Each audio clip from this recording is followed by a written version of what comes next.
Hi guys, and welcome back. Again, this is Ems and welcome to my channel. In my other videos, I have discussed with you the difference between the copyright claim and the copyright strike. Now, for today's video, we're going to talk about Creative Commons. Okay, guys, familiar ba kayo sa Creative Commons? Okay, madami tayong naririnig. If you're a YouTuber, definitely, alam ko, nadinig nyo na to.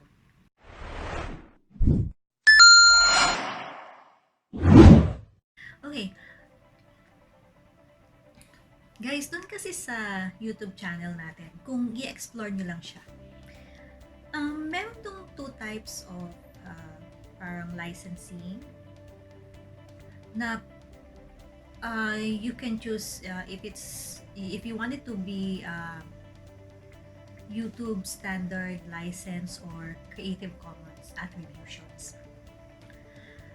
Okay, probably some videos they use the Creative Commons attribution. Kasi pag Creative Commons, di ba sabi doon, reused allowed.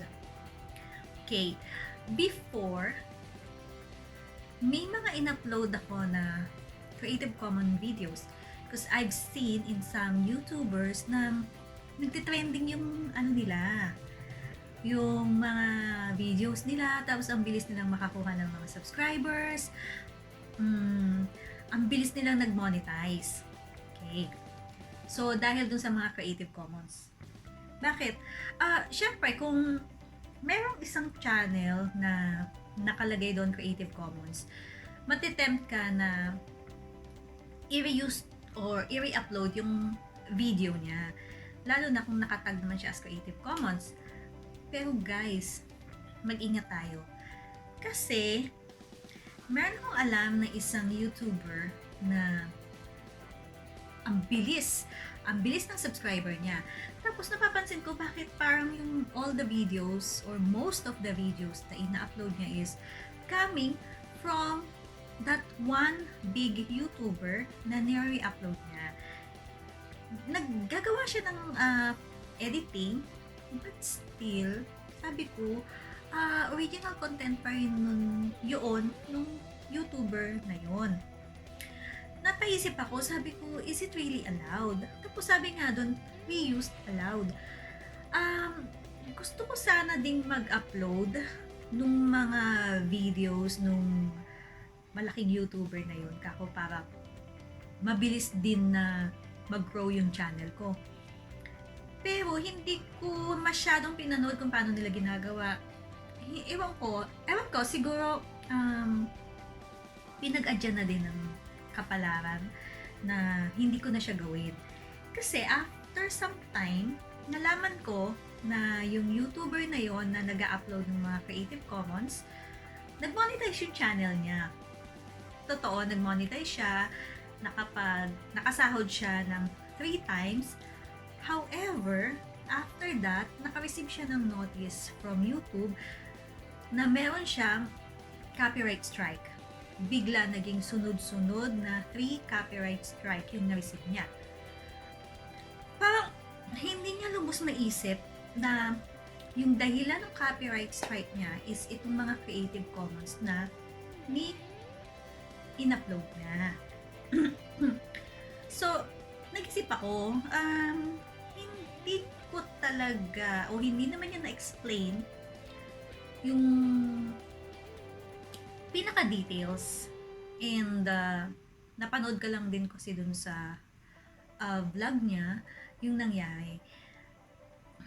Tapos, sa tingin ko, based din kasi to dun sa ginawa kong pag-check dun sa videos or dun sa channel nung malaking YouTuber na yun, na kinukuhanan niya ng mga videos na nire-upload niya. First, merong mga videos doon na nakalagay talaga siya na Creative Commons attributions.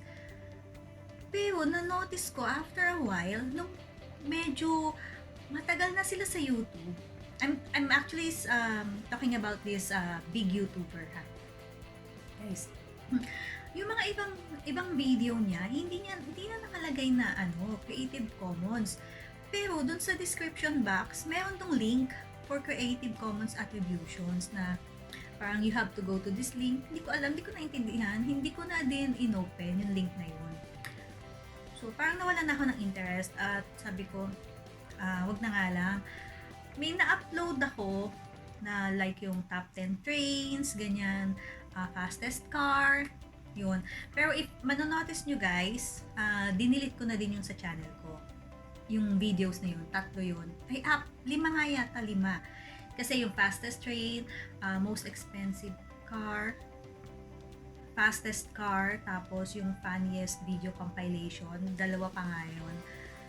Dinilit ko na siya totally. Buti na lang, hindi naman ganun kadami yung views pa, saka yung watch niya siguro. And bago pa, I mean, kesa tumagal pa ng tumagal, baka at some point, hindi natin alam, mag-trending bigla yung videos na yun. Pero Creative Commons naman siya, baka hindi din naman angkop sa policy ni YouTube. Ang nangyari kasi nun sa kanya, feeling ko lang, baka lang naman, akala nila lahat siguro ng videos nung channel na yun is Creative Commons. Kasi nga may napansin ako doon na nawala na yung Creative Commons attributions na nakalagay sa kanya. So probably yung ibang videos nila, hindi na nila inallow for reuse. Kasi siguro itong isang YouTuber, akala niya the entire channel, all the videos na ina-upload doon is Creative Commons. So ni-reuse niya lang ng ni-reuse yung mga videos na yon. At dumating yung point na nagreklamo na nga itong si original creator or yung creator ng channel na yun. Kasi yun yung sinabi niya na dahil doon kaya siya na-copyright strike.